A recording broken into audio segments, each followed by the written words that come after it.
Hello friends. तो आइए अब हम चैप्टर 4 स्टार्ट करते हैं, volume price analysis by Anna Coulling की बुक का। एक्चुअली चैप्टर 3 मैं स्किप कर रहा हूँ बिकॉज इसमें कुछ ज़्यादा खास कंटेंट है नहीं। कैंडलस्टिक को कैसे रीड करते हैं वो बेसिक ही है कि कैंडल का अप लो ओपन हाई क्लोज कैसा होता है, कैसे कैंडल फॉर्मेशन होता है। तो ये पार्ट तो ऑलरेडी हम बहुत ही डिस्कस कर चुके हैं। तो आइए हम फोर्थ चैप्टर में इंटर करते हैं। आप फोर्थ चैप्टर का हेडिंग देखो तो वॉल्यूम प्राइस एनालिसिस के फर्स्ट प्रिंसिपल्स, मतलब बेसिक बिल्डिंग ब्लॉक जो वॉल्यूम प्राइस एनालिसिस का है वो क्या है, वो इसमें हम डिस्कस करेंगे। तो आइए फ्रेंड्स हम स्टार्ट करते हैं कि इसका प्रिंस तो फ्रेंड्स आइए डायरेक्टली हम चार्ट पे ही चलते हैं और वहीं से फिर प्रिंसिपल भी देख लेंगे चार्ट पर ही। हाँ, डिलीट कर देता हूँ मैं, ये जो बने हुए हैं पहले से। तो वॉल्यूम प्राइस एनालिसिस में फर्स्ट प्रिंसिपल जो अकॉर्डिंग टू एना कॉलिंग है कि जो वीपीए वो एक आर्ट है, साइंस नहीं है। It is an art. इस मतलब टेक्निकल एनालिसिस ही पूरा आप कह लो, वीपीए इंक्लूडेड प्राइस एक्शन कह लो, ये एक आर्ट है, ये एक साइंस नहीं है। साइंस में क्या होता है? साइंस में होता है ऑब्जेक्टिविटी। ऑब्जेक्टिविटी होता है, क्वांटिफाइबिलिटी होता है, एकदम क्वांटिफाई कर दिया कि इस लेवल पे इतना परसेंटेज मिक्सचर होगा तो ये कैरेक्टर डेवलप करेगा। अगर आप दो मान लो केमिकल के रेस्पेक्ट में देखो, दो केमिकल को मिला दो इस प्रोपोर्शन में 30:40 तो एग्जैक्टली ये बन जाएगा। इस टाइप से टेक्निकल एनालिसिस काम नहीं करता है। ऑल आप सपोर्ट रेजिस्टेंस मान लो, सपोर्ट रेजिस्टेंस भी आप बनाते हो तो वो एक एग्जैक्ट लेवल नहीं होता, एक हॉरिजॉन्टल लाइन नहीं होता, एक एरिया होता है। ये एरिया इसीलिए दिया जाता है बिकॉज टेक्निकल एनालिसिस जो है वो सब्जेक्टिव चीज़ है। अगर ऑब्जेक्टिव चीज़ होता तो बस आप एक लेवल बता देते कि 17,497.5 पे प्राइस अगर रिजेक्ट हो जाएगा, बट ऐसा नहीं है, एक एरिया है फुल। इस एरिया में प्राइस एक्शन को देखना है। तो सिमिलरली जो फर्स्ट पॉइंट हमको एक्सेप्ट कर लेना है वो कर लेना है कि technical analysis is an art and not a science. तो हमें अकॉर्डिंगली ज़्यादा ट्रेड उसी के अकॉर्डिंग प्लान करना है हमें थोड़ा सा, क्योंकि अब दूसरा प्रिंसिपल इसमें है कि पेशेंस, आपको पेशेंस भी दिखाना है। जैसे मार्केट है, अब मार्केट है, मान लो ये रेजिस्टेंस लेवल है, ठीक है, अब ये रेजिस्टेंस लेवल है तो यहीं पे एग्जैक्टली नहीं, थोड़ा सा आगे निकल के वापस रिवर्स किया। अगर ये रेजिस्टेंस लेवल आप मानते हो, ये अगर आप मानते हो कि ये सपोर्ट रनिंग रेजिस्टेंस है तो इसे थोड़ा ऊपर निकल के किया है। Because it is not an art exactly, मतलब it is not a science, art है ये।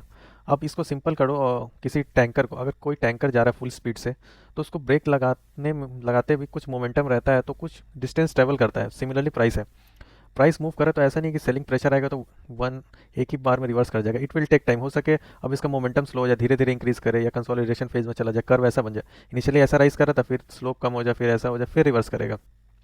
ऐसा नहीं डायरेक्टली रिवर्स कर जाए बिकॉज मार्केट में मोमेंटम होता है, मार्केट में मोमेंटम होता है इसीलिए ये बंद कर दूँ ये। मार्केट में मोमेंटम होता है इसीलिए आप मान लो कि आपको पेशेंस भी रखना पड़ेगा, आपको एग्जैक्ट लेवल फाइंड करने के लिए नहीं देखना चाहिए। तो क्योंकि ये आर्ट है तो इसमें इसको करने में थोड़ा टाइम लगता है। क्योंकि ये आर्ट है तो इसको थोड़ा अंडरस्टैंडिंग करने में टाइम लगता है। बिकॉज आप परफेक्शन आर्ट वाले सब्जेक्ट में एक बार में नहीं हो सकता। अगर आप पेंटर हो तो आप कंटिन्यूस प्रैक्टिस करोगे तब आप परफेक्शन की तरफ मूव करोगे। इसी तरह टेक्निकल एनालिसिस भी है, एक टाइम आपको प्रैक्टिस चाहिए फिर आपको धीरे धीरे दिखने लगेगा इसमें से। उसके बाद तीसरा कॉन्सेप्ट है इट्स और रिलेटिव।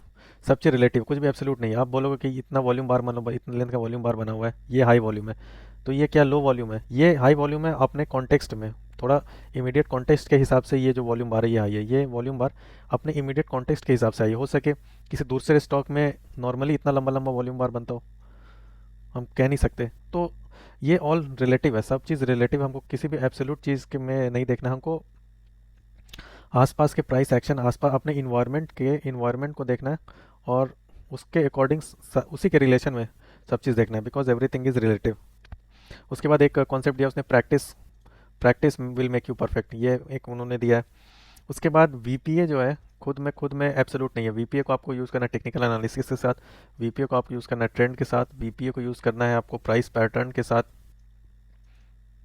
वीपीए एक टूल है, इस टूल को आपको अदर जो आपका टेक्निकल एनालिसिस है, जो ट्रेंड है, जो प्राइस पैटर्न है, उसके साथ कंबाइन करके देखना है तो एक ब्यूटीफुल रिजल्ट आपको मिल सकता है इसमें। क्योंकि ये वॉल्यूम भी जो आपको एक पिक्चर देता है, वॉल्यूम जो है आपको बायर्स और सेलर के पार्टिसिपेशन को शो करता है। तो पार्टिसिपेशन भी बहुत ज़रूरी है देखना। अगर बायर और सेलर पार्टिसिपेट नहीं कर रहे हैं तो मतलब फिर मार्केट ही कैसे बनेगा? तो वॉल्यूम बहुत इंपॉर्टेंट है। उसके बाद हमको जो प्राइस है, प्राइस और वॉल्यूम दोनों का कोरिलेशन पढ़ना है, क्या whether they are confirming each other और कुछ एनोमली है या कुछ डिस्क्रिपेंसी है, कुछ या दोनों एक दूसरे को कन्फर्म कर रहे हैं या दोनों एक दूसरे को कंफर्म नहीं कर रहे हैं। बेसिकली हमको यही देखना है, यही एनालाइज करना है, तो हमारा काम हो जाएगा। अब इसका क्या मतलब है, मान लो कि प्राइस मूव किया, इतना प्राइस मूव किया, और ये मान लो वॉल्यूम का लाइन है, तो वॉल्यूम भी अच्छा खासा आया, ये बेस है मान लो, ये बेस है, तो ये वॉल्यूम है मान लो, तो हाई वॉल्यूम और गुड राइज इन प्राइस, तो ये कंफर्म कर रहा है, volume is confirming to price. लेकिन अगर ये मान लो वॉल्यूम इतना छोटा होता है और प्राइस इतना बड़ा मूवमेंट प्राइस करता है, तो volume is not confirming to price. इसका मतलब है कि वॉल्यूम कंफर्म नहीं कर रहा प्राइस को, may be it may be A trap. Trap in the sense कि मार्केट मेकर्स ने प्राइस को डिलिबरेटली मार्कअप किया है टू टेस्ट कि पोटेंशियल बायर्स आते हैं कि नहीं, या फिर न्यू बायर्स को टॉप पे ट्रैप करने के लिए, ट्रैप उनको लगेगा ब्रेकआउट हो गया, सीधा मार्केट रिवर्स कर जाएगा। तो आपको पहले तो एनोमली सिंगल कैंडल के रिस्पेक्ट में देखना है। सिंगल कैंडल के रिस्पेक्ट में आप एनोमली कैसे देखोगे? सिंगल कैंडल के रिस्पेक्ट में आप एनोमली कैसे देखोगे? सिंगल कैंडल के रिस्पेक्ट में आप एनोमली कैसे देखोगे? तो सिंपल है, अगर प्राइस ज़्यादा मूव कर रहा है तो वॉल्यूम भी ज़्यादा होना चाहिए। ये एक वाइकॉफ का लॉ भी होता है, एफर्ट वर्सेस रिजल्ट। वॉल्यूम जो एफर्ट होता है, आप कितना एफर्ट करो, और प्राइस जो हायर वो रिजल्ट होता है। तो जितना ज़्यादा एफर्ट है उतना ज़्यादा रिजल्ट होना चाहिए। ऐसा नहीं है कि एफर्ट बहुत ज़्यादा है रिजल्ट बहुत कम है तो एनोमली है, एफर्ट बहुत कम है रिजल्ट बहुत ज़्यादा है तो एनोमली है। मतलब मान लो किसी ने एग्जाम में, किसी स्टूडेंट ने कोई एफर्ट नहीं किया, आपको पता है उसने कुछ नहीं पढ़ा, लेकिन एग्जाम में उसने 95 मार्क्स आ गए, तो देयर इज़ एन एनोमली, तो मे बी उसने चीटिंग किया होगा। तो सिमिलर सिचुएशन मार्केट में, अगर वॉल्यूम नहीं आया और प्राइस, वॉल्यूम बहुत कम है और प्राइस इतना राइज किया, मतलब मार्केट मेकर आपके साथ चीटिंग कर रहा है, क्योंकि यहाँ पे एफर्ट तो हुआ नहीं, उसे कॉरस्पॉन्डिंग रिजल्ट इतना अच्छा आ गया, तो it is a trap. May be उसने चीटिंग करके मार्कअप किया और आपको ट्रैप कर लेगा। तो इस टाइप से हमको वीपीए एनालिसिस को चेक करना based on whether price is being validated by volume. Price क्या वॉल्यूम से वैलिडेट हो रहा है या नहीं हो रहा है। तो हम इसको सिंगल कैंडल के रिस्पेक्ट में कर सकते हैं, फिर ग्रुप ऑफ कैंडल के रिस्पेक्ट में कर सकते हैं। एक ट्रेंड में मान लो 4-5 ऐसे राइजिंग कैंडल है, तो इस पर एसोसिएटेड वॉल्यूम हम देख सकते हैं कि क्या है। अगर इस तरह से प्राइस बढ़ रहा है, वॉल्यूम भी बढ़ रहा है, तो वेल एंड गुड, ये अच्छी बात है। Increasing price, increasing volume is a good signal. लेकिन अगर प्राइस मान लो बढ़ रहा है और वॉल्यूम बढ़ा, फिर घट गया और घटने लगा, तो यहाँ पे मतलब एनोमली है। इस दोनों कैंडल पे प्राइस तो बढ़ रहा है लेकिन वॉल्यूम नहीं बढ़ रहा। वॉल्यूम नहीं बढ़ रहा मतलब मार्केट पार्टिस मेकर्स जो है वो पार्टिसिपेट नहीं कर रहे हैं, तो ये जो है मोमेंटम कम हो रहा है, मोमेंटम डिक्रीज हो रहा है, और ये या तो प्राइस होल्ड करेगा, रिवर्स ऐसा कुछ भी कर सकता है। तो अगर हम लॉन्ग हैं पहले से, इस पोजीशन में हम पहले से लॉन्ग है, वॉल्यूम सपोर्ट नहीं कर रहा, तो हमको अलर्ट हो जाना चाहिए, तो कुछ प्रॉफिट बुक कर लेना चाहिए, या प्राइस एक्शन को क्लोजली वहाँ मॉनिटर करना चाहिए, बिकॉज प्राइस को वैलिडेट करना चाहिए वॉल्यूम से। उसके बाद हमको वीपीए के एनालिसिस में ट्रेंड भी बहुत इंपॉर्टेंट है। हमको ये भी देखना है कि हम where we are in respect of trend, trend के रेस्पेक्ट में हम कहाँ पर हैं। तो अगर हम डाउन ट्रेंड में है तो रेड वॉल्यूम जो डिक्रीजिंग मूवमेंट पे वॉल्यूम ज़्यादा होना चाहिए। अप मूव में है तो ग्रीन कैंडल्स पे वॉल्यूम ज़्यादा होना चाहिए। साइडवेज में है तो एक कंसोलिडेशन है, अभी कुछ क्लियर नहीं है, तो हमको ट्रेंड के रेस्पेक्ट में भी देखना है। वीपीए को हमको ट्रेंड के रेस्पेक्ट में भी देखना है। तो जो हम मेजरली इसमें तीन ही चीज़ है कि पहले आप माइक्रो लेवल पे देखो, मतलब 5 मिनट का टाइम फ्रेम है तो इस पे देख लो। फिर माइक्रो लेवल मतलब सिंगल कैंडल पे देखो। फिर मैक्रो लेवल मीन्स आप ग्रुप ऑफ कैंडल्स पे देख लो कि इन्वायरमेंट पे क्या हो रहा है। फिर ग्लोबल लेवल में क्या हो रहा है, मतलब होल ओवरऑल ट्रेंड क्या है। मैक्रो लेवल पे देखो, माइक्रो पे देखो, फिर मैक्रो पे देखो, फिर ग्लोबल लेवल पे देखो। बेसिकली ये इतना टफ नहीं है, बस हमको ट्रेंड में देखना है, उसके बाद इंडिविजुअल कैंडल को देखना है और आसपास में ग्रुप ऑफ कैंडल्स को देखना है। इस तरह से हमको वीपीए का एनालिसिस करना है। आइए अब हम कुछ, ये क्या चार्ट लगा हुआ है, गेस ये निफ्टी का 5 मिनट का ही चार्ट लगा हुआ है। निफ्टी के 5 मिनट का चार्ट लगा हुआ है, तो देखते हैं कि इसमें वीपीए का कुछ पॉइंट मिल सकता है क्या हमें। अब देखो यहाँ पे थोड़ा जूम इन करो, और सब चीज़ रिलेटिव है। अब देखो इस तरह से डिक्रीज कर रहा है प्राइस। अब देखो ऑल द प्राइस डिक्रीज कर रहा है, लेकिन रेड वॉल्यूम पे प्राइस जो है वो, रेड कैंडल्स पे प्राइस जो है वो कम हो गया। अब यहाँ देखो इस कैंडल पे आप देखो एक सपोर्ट लेवल एंकर्ड भी लगा हुआ है, और ये सपोर्ट रेजिस्टेंस भी है। तो अब ये टेक्निकल एनालिसिस का टूल हो गया। प्राइस इसको अप्रोच कर रहा है, तो अब सेलिंग वॉल्यूम में डिक्रीज हो रहा है, डिक्रीज यहाँ पे देखो डिक्रीज है।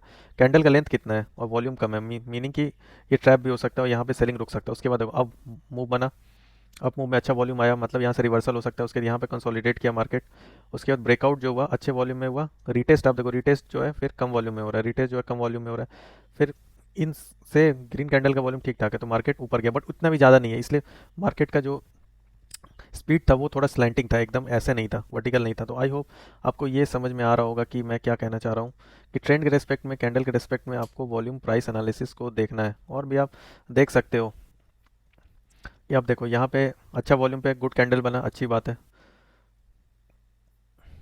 कोई ब्रेकआउट पे आप देखो,